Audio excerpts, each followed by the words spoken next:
Ayan, dito rin sa kabilang kalsada guys ay patuloy din ang pagdaloy ng mga sasakyan guys. O nag-uunahan pa sila, walang ka-traffic yan. Humihinto lang yung mga yan pag nag green light na. O, diba?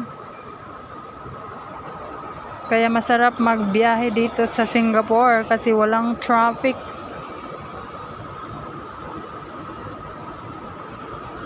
Dapat ganito yung yung bansa natin sa Pinas. Walang traffic dyan sa atin pag yung mga highway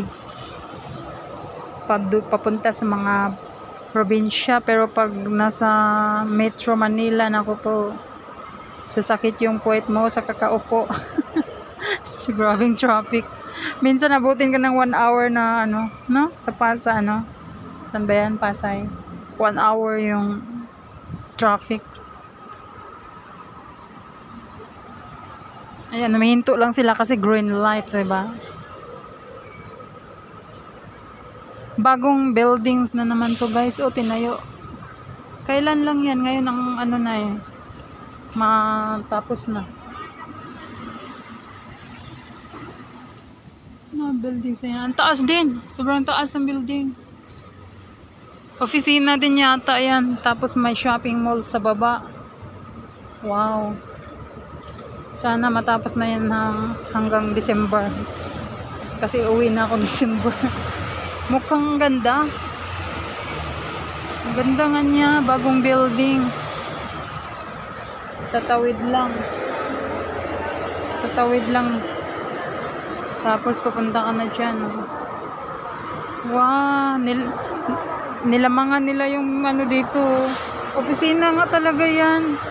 Kasi yung mataas na buildings dito, opisina rin. Ito, opisina din yan guys. Oh. Diba ang taas? Oops. Hindi na makuha kasi may atip. Bagong opisina. Ang laki, ang taas ng building.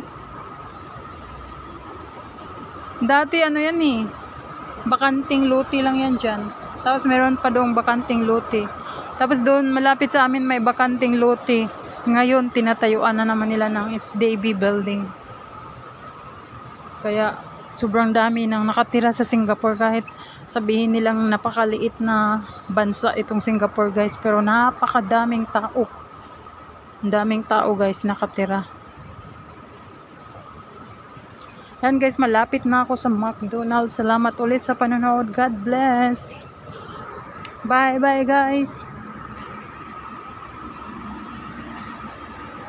Yung boses ko hindi halatang pagod na pagod guys. Mukhang energetic. Pero pagod pala.